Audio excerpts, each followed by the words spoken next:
ETF index mutual funds నేర్చుకుని stock మార్కెట్లో రాణించాలనుకుంటున్నారా? వెంటనే ఈ నెంబర్కి కాల్ చేయండి. నమస్తే రమగారు. నమస్తే జయ. మనము ఇతర దేశాల కథలు చాలా చెప్పుకుంటూ ఉంటామండి. అలాంటిది ఏదైనా ఒకటి చెప్తారా? చైనా కథ చెప్దామా? ఓ పూర్వం 800 ఏళ్ల క్రితం చైనాలో అదేదో పట్టణానికి పేర్లు గుర్తుండట్లేదు నాకు, వాటి పేర్లు విచిత్రంగా ఉంటాయి కదా. చాలా అద్భుతంగా ఒక నగరం ఉండేది, ఒక పెద్ద పట్టణం. ఎంత డబ్బు ఉండేదో ఆ నగరంలో, సిరి సంపదలతో తులతూగుతూ ఉండేదట. కానీ బిచ్చగాళ్ళకి ఏం కొదవలేదు ఆ ఊళ్ళో. బోళ్ళంతమంది బిచ్చగాళ్ళు ఉండేవాళ్ళు. అక్కడ ఒక పద్ధతి ఉందట, ఈ బిచ్చగాళ్ళకి రాజులు ఉండేవాళ్ళు. ప్రతి బిచ్చగాడు వాడు సంపాదించిన దాంట్లో ఒక వంతు రాజుకు సమర్పించాలి. ఆయన వీళ్ళ సంగతి చూసుకుంటాడు. అట్లా బిచ్చగాళ్ళకి రాజులుగా ఉన్న కుటుంబాలు బోల్డ్ ఉన్నాయట కోకొల్లలు. ఆ బిచ్చగాళ్ళ రాజుల్లో ఒక ఆయన పేరు ఏంటంటే, ఆ ప్రాంతపు బిచ్చగాళ్ళందరికీ ఆయన రాజు. 7 తరాల నుంచి వాళ్ళేట రాజులు. ఆయన పేరు చిన్ గారు రాజుగా ఉండేవాడు. అయితే వీళ్ళకేం కొదవ ఉండదమ్మా. రాజులతో సమానంగా తోటలు, దొడ్లు, ఇళ్ళు, వాకిళ్ళు, మరి సంపద. ఇన్ని తరాల నుంచి రాజుగా ఉన్నవాడి సంగతి అసలు చెప్పక్కర్లేదు. అంతే కదా. అక్కడి నుంచి ఏంటంటే వీళ్ళకి ఇళ్లలో చాలా రాజాంగంగా జరుగుతుంది. ఈయన దగ్గర ఉన్న డబ్బు వడ్డీలకు తిరుగుతుంటాయి, కోట్లు. పెద్ద పెద్ద వాళ్ళకి వడ్డీలకు అప్పులు ఇస్తారు వీళ్ళు. కానీ ఇంట్లో రాజ్యాంగంగా సాగుతుంది. రాజ్యాధికారం ఉన్న వాళ్ళకి ఎంత సాగుబడి ఉంటుందో అట్లా పని వాళ్ళు, ఇళ్ళు, వాకిళ్ళు, దొడ్లు, తోటలు బోల్డ్ ఉంటాయి. బయటికి వెళ్తే ఈయన బిచ్చగాళ్ళ రాజే, పరువుగా ఉండదు. అయితే ఈయనకి కొంతకాలం గడిచాక తను పెద్ద మనిషిని అయిపోవాలని కోరిక కలిగింది. ఈ బిచ్చగాళ్ళ సామ్రాజ్యాన్ని వదిలేయాలి, పరువుగా ఉండాలి, గొప్పగా ఉండాలి, ఈ పేరు ట్యాగ్ లైన్ లేకుండా ఉండాలనిపించేది. ఈయనకి భార్య చనిపోయింది, 50 ఏళ్ళు ఉంటాయి. యూను అనే ఒక కూతురు ఉండేది. ఆ పిల్ల మహా సౌందర్యవతి, ఎంత బాగుండేదో. చక్కగా పాడేది, చక్కగా చదివించాడు కూతుర్ని. పెద్దవాళ్ళ ఇళ్లలో పిల్లల్ని ఎట్ట చేస్తారో అట్లా ఈ బిచ్చగాళ్ళ రాజైన ఈ చిన్ గారు కూడా పిల్లని బాగా చదివించాడు. ఎన్నో రకాల వాయిద్యాలు వాయించేదిట పిల్ల. 16-18 సంవత్సరాలు వచ్చాయి. కానీ పరుగుల ఇళ్లలో పెళ్లి చేసుకోవడానికి ఈయనకి కుదరలా. బయటికి వెళ్తే ఈయన బిచ్చగాళ్ళ రాజు, వాళ్ళెవరు ఇతనితో సంబంధం కలుపుకోవడానికి ఇష్టపడరు. ముందు వెనక అయ్యింది. ఈ లోపల ఏమైంది, ఆయనకి ఒక కుర్రాడు తారసపడ్డాడు ఏదో ఒక జోదశాలలో. వాడు ఏదో సరదాగా ఎవరో ఫ్రెండ్స్ ఆడుతుంటే వచ్చాడు. ఏదో మాట మీద వంటి చూస్తే వాడు చాలా పరుగుల కుటుంబం నుంచి వచ్చిన పిల్లవాడు. కానీ ఆస్తి స్వాస్తి అన్నీ పోయినాయి, ఏమీ లేవు వాళ్ళ దగ్గర. వాళ్ళ పేరు గొప్ప, ఊరు దిబ్బ. అంత గొప్ప ఇంటి కుర్రాడు. ఈయనతో చాలా చక్కగా మెలిగాడు. ఆయనకి ఏమనిపించింది, వీటి దగ్గర డబ్బు లేదు, దశకం లేదు, మన దగ్గర బోల్డ్ డబ్బులున్నాయి, పిల్లాడు చూస్తే బాగున్నాడు, పోనీ వీని మన పిల్లకి చేసుకుంటే ఎట్టా ఉంటుంది అని మెల్లిగా ఆయన కదలేస్తే ఎగిరి గంతేసేటి వాడు. ఈ యూను చాలా అందగత్తెన విషయం చాలామందికి తెలుసు ఊళ్ళలో. ఓ మాట వచ్చి చూస్తా అన్నాడు. చూసి పిల్లని చేసుకోవడానికి సిద్ధపడ్డాడు. వాళ్ళ ఫ్రెండ్స్ అంతా అన్నారు, ఈ అబ్బాయికి చదువుకోవాలని ఉంది, గవర్నమెంట్ జాబ్ చేయాలని కోరిక, దానికి డబ్బులు లేవు వాడి దగ్గర. ఇప్పుడు చక్కగా వీళ్ళ అమ్మాయిని పెళ్లి చేసుకుంటే ఏం చక్కగా మరి చదివిస్తారు కదా, అంతేగా. సరేనని పెళ్లి కొప్పుకున్నాడు. చాలా హర్షించారు వాడి ఫ్రెండ్స్ అంతా. భలే మంచి పని చేసావు, నక్కని దొక్కేవరా నువ్వు, నక్కతో ఒక దొక్కావు, ఇంకేముంది, ఓహో అన్నారు. ఓహో అన్నాక సరే పెళ్లి చేసేశారు. పెళ్లి రోజు సాయంకాలం ఏం చేశారు, పెద్ద విందు ఏర్పరిచారు. ఈయనేం చేశాడు, తను బిచ్చగాళ్ళ రాజుగా ఉండకుండా ఆ పదవిని ఇంకొకడికి కట్టబెట్టాడు. ఈయనకి సమీప బంధువే, వాడు బాగా క్రికెట్, ఈయన మంచివాడు, ఈ చిన్ను క్రికెట్ వాడు. ఆ క్రికెట్ వాడికి ఈ బిచ్చగాళ్ళ రాజు తనం అంతా అతనికి ఇచ్చాడు. తన దగ్గర ఉన్న సంపదలవి తను ఉంచుకున్నాడు. ఇక నువ్వు సంపాదించుకో అని చెప్పేసరికల్లా వాడు రాజు అయిపోయాడు. 2-3 వారాల క్రితమే వాళ్ళందరి మీద ఆధిపత్యం సంపాదించుకున్నాడు. చిన్నగారు అతనికో ఇల్లు, వాకిలి కూడా ఇచ్చాడు. వాడికి అంతకుముందే కొంత ఉంది. ఈయన తన ఇళ్లలో ఒక ఇల్లు గిఫ్ట్గా ఇచ్చాడు తన పదవి తీసుకున్నందుకు. ఈయన ఏమిటంటే పిల్ల పెళ్లి చేసి అల్లుడిని చక్కగా చదివించి ప్రభుత్వోద్యోగం చేసి తన సంపదలన్నీ అల్లుడికి ధారాదత్తం చేసి ఫలానా వాళ్ళ మావగారు అని చెప్పించుకోవాలని అనుకున్నాడు. ఒక్కొక్కరికి ఒక్కొక్క ఆశ ఉంటుంది పాపం. సరే ఏమైంది, ఎప్పుడైతే ఈ పెళ్లి జరిగి పెళ్లి విందు ఏర్పాటైందో ఈయన ఒక అతనికి ఇచ్చాడు కదా, చౌ వాడి పేరు. ఆ చౌ గారి పేర్లు ఇంకా పెద్ద పేరుంది. ఆ చౌ ఏం చేశాడు, ఏమిటి వీడు విందు చేస్తున్నాడు, నన్ను ఎందుకు పిలవలా చౌ విందుకి, నేనేం తక్కువ వీడికంటే, వాడితో సమాన భాయవాడిని అయిపోయాను కదా ఇప్పుడు నేను అని తమ బిచ్చగాళ్ళ సంఘంలో కొంచెం జమాత్ జట్టీలని 40 మందిని ఏరి వాళ్ళందరినీ వీడు మనకి చిన్ను నిన్నటిదాకా మీకు రాజుగా ఉన్నాడు, రాజ్యాధికారం నాకు ఇచ్చాడు, మీ మీదే కదా సంపాదించాడు, గొప్పగా పెళ్లి చేసుకున్నాడు, పిల్ల పెళ్ళికి భోజనం కూడా పెట్టట్లేదు, మనకి కనుక్కుందాం పదండి అని చెప్పేసి ఈ 40 మంది జమాజట్టి బిచ్చగాళ్ళని వేసుకుని వాళ్ళ ఇంటి మీద పడ్డాడు. అదే సరకాలు వాళ్ళు ఏం చేస్తారు, లోపలికి వచ్చి కోలాహలంగా కనపడ్డ వాళ్ళని కనపడ్డట్టుగా తోసేసి అరిచి కేకలు పెట్టారు. ఏం చేస్తారు, ఈ వీళ్ళ పెళ్లి కొడుకున్నాడు కదా మోచి, ఆ మోచి అతని స్నేహితులు ఈ బిచ్చగాళ్ళు చేసిన రచ్చకి కంగారు పడి పారిపోయారు. ఈ మొత్తం విద్దంతా రసాభాస అయిపోయింది. యూను ఏడవడం మొదలుపెట్టింది. వీడు తనకు బాబాయ్ వరుస అవుతాడు ఈ చావు, తన పెళ్లి విందులో ఇలా చేయొచ్చునా, అదే కదా. ఆ పిల్ల పరువు పోయిందని లోపల ఏడ్చుకుంటూ కూర్చుంది. మోచి అండ్ ఫ్రెండ్స్ ఏమో పారిపోయారు. విందులో ఉన్న భోజనాలు మిగిలిపోయినాయి.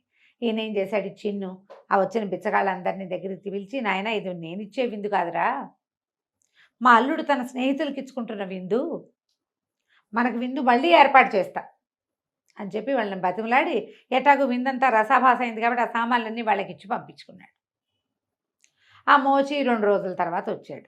అయితే యూను ఏం చేసింది, ఆ పిల్ల చదువుకున్న పిల్ల కదా, భర్త ఏదో కాంపిటేటివ్ ఎగ్జామ్కి వెళ్ళదలుచుకున్నాడని బోళ్ళని పుస్తకాలు తెప్పించి, తర్వాత ఏమో కొంతమంది మాస్టర్లను పిలిపించి జ్ఞానుల్ని ఇతనికి బోధించడానికి రోజు అతనికి ట్యూషన్ ఏర్పరిచి చక్కగా వేళకి భోజనం, అద్భుతమైన జంత్రవాద్య కచేరీ చేస్తూ భర్తను సంరంజింపచేయడానికి మ్యాక్సిమం ట్రై చేస్తే ఏమైంది, ఈ వీడు బాగానే ఉంది, పెళ్ళంతా ఉన్నంతసేపు బాగుంటుంది, బయటికి వెళ్ళగానే ఏ బిచ్చగాళ్ళ రాజుగారు అల్లుడు వస్తున్నాడు రోయ్ అనేవాళ్ళు.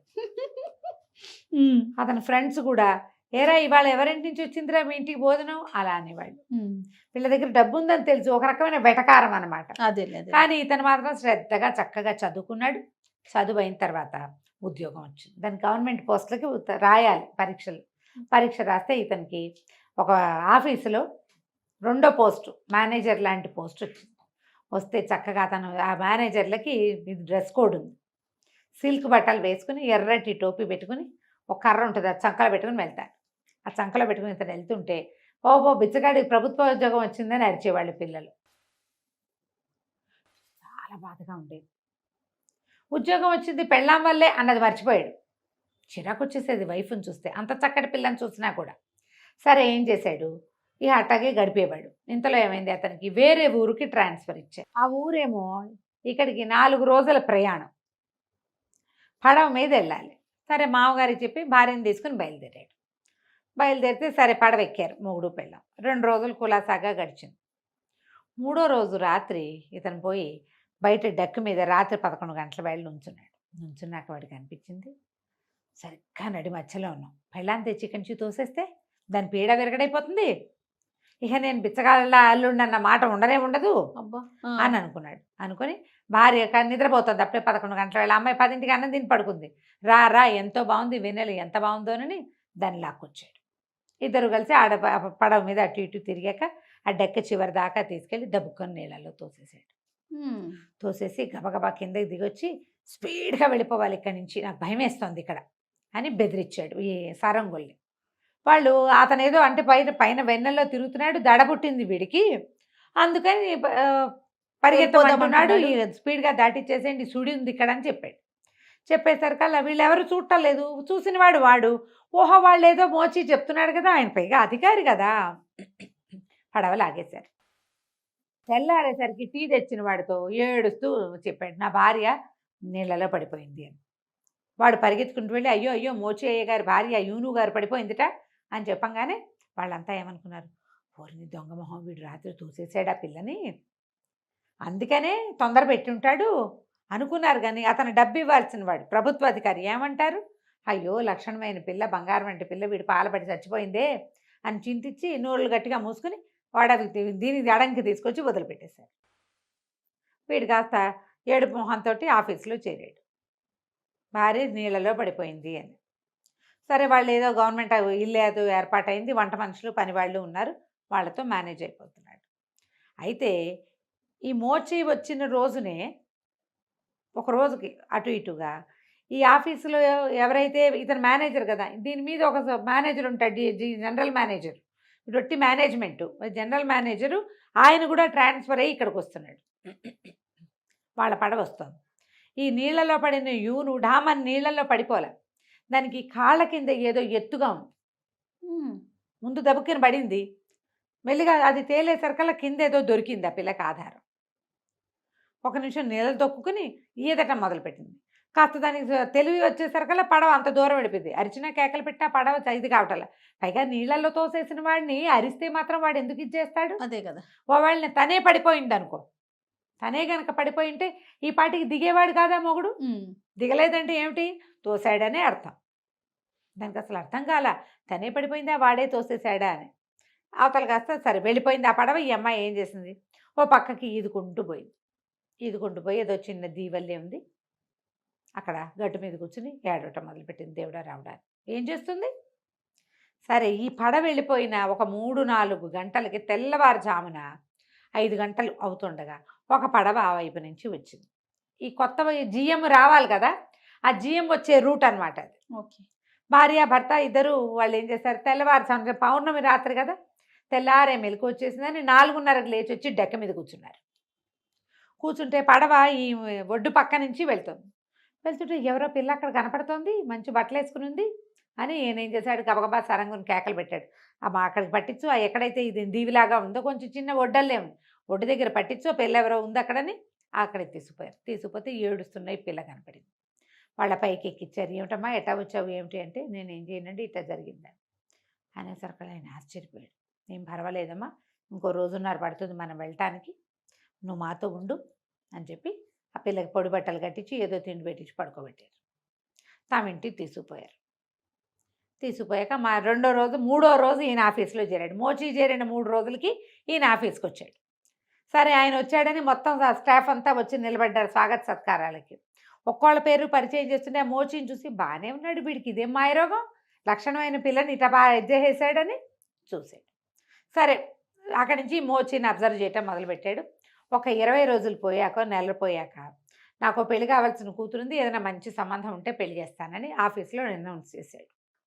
చేస్తే ఊళ్ళో ఎవరో పెద్ద మనుషులు 2-3 సంబంధాలు చెప్పారు. ఇది పెద్ద ఉద్యోగం, సహజంగానే కొంత సంపన్నుడు, పైగా కూతురు ఎప్పుడు బయటికి రాలేదు. కానీ ఆయన భార్య 2 సార్లు కిట్టి పార్టీలకు వచ్చింది. ఆవిడ బాగుంది మనిషి, ఈయన మంచి చెయ్యెత్తు మనిషి, పిల్ల బాగుంటానికే అవకాశం ఉంది. తర్వాత ఇంత పెద్ద ఉద్యోగం, రేపొద్దున మంత్రి కూడా అవుతాడు ఈయన. ఓహో.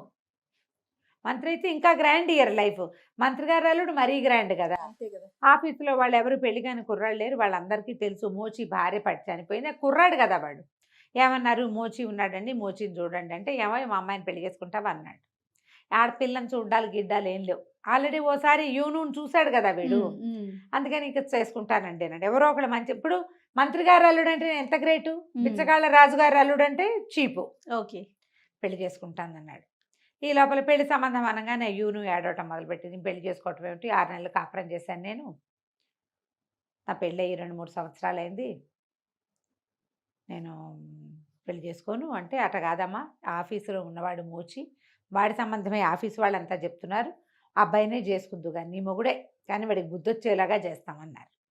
అన్నాక సరేనండి. సరే ఏం చేశారు, వాళ్ళు మొహాలు చూసుకునే పెళ్ళి ఏమి ఉండదు, అంతా ఏదో మేకప్ చేస్తారు. అదేలేండి, కప్పు. ఆ అమ్మాయి మొహానికి కప్పుతారు కూడా, అంటే ఈ చైనా మేకప్లు డిఫరెంట్గా ఉంటాయి, తెల్ల రంగు పూస్తారు, లిప్స్ వేరేలాగా పెడతారు. చైనా సినిమాలు చూడండి మీకు అర్థమవుతుంది. ఆ పెళ్లి కూతుర్ని విడిగా చూస్తే నిన్ను చూసింది వాళ్ళు చూసింది ఒకటే నన్ను అనుకోరు. అవునా. ఫుల్ మేకప్, దాని బట్టలు, ఆ హెయిర్ అలంకారాలు అన్నీ కూడా వేరేగా ఉంటాయి. అది చెయ్యాలి, ఆస్పీషియస్ అలంకారం అనమాట. ఆ అలంకారంలో ఉన్న పిల్లని చూసినా వాడు ఏం మేకౌట్ చేయదు. సరే ఉదయం పెళ్ళైపోయింది, మరి సాయంకాలం విందైపోయింది, రాత్రి భార్యాభర్తలు ఏకాంతంలో కలుసుకుంటారని ఆ పిల్లని గదిలో కూర్చోబెట్టి ఈ మోచిని పంపించారు. ఆ మోచి తలుపు తోసుకుని లోపలికి వెళ్ళంగానే ఒక 6 మంది అమ్మాయిలు కర్రలు పుచ్చుకుని చిత్త కొట్టేశారు. మామూలుగా కొట్ల చావు కొట్టారు. కొట్టేసరికి అమ్మో నాయన ఆయన కేకలు పెట్టాడు, అత్తగారు మావగారు రక్షించండి రక్షించండి అంటే, ఈ మంచం మీద కూర్చున్న పెళ్లి కూతురు ఆగండి ఆగండి ఆగండి ఆగండి నా దగ్గరికి తీసుకురండి అని అనేసరికల్లా ఏమైంది, సరే రక్షించమంటున్నాడని తీసుకొచ్చారు. దెబ్బలు కొట్టడం మానేసి కర్రలు పక్క పెట్టి ఆ అబ్బాయిని లేవదీసి ఇతని దగ్గర అమ్మాయి దగ్గరికి తీసుకొస్తే, ఆ అమ్మాయి ఏం చేసింది, ముందు పొద్దునేమో పెళ్లి కూతురు మేకప్లో ఉంది, ఆస్పీషియస్ మేకప్లో, ఇప్పుడు సాధారణంగా కనపడేసరికల్లా ముసుగు తీసి చూస్తాం. అతనికి ముసుగు తీసేసరికల్లా వీడు దయ్యం దయ్యం అని కేకలు పెట్టి పడిపోయాడు. పెళ్ళాన్ని చూసి అమ్మాయి చచ్చిపోయింది అనుకున్నాడు అదే కదా. అదే ఇక పడిపోయాడు. పడిపోయేసరికి ఈ లోపల ఈ దయ్యం కేకలకి ఎలాగో అత్తయ్య గారు మామయ్య గారు రక్షించండి, ఇక అర్థమేమిటో వాళ్ళకి తెలిసి అప్పుడు రాల. ఈ దయ్యం కేకలకి వాళ్ళిద్దరూ పరిగెత్తుకుంటూ వచ్చారు అత్తగారు మామగారు.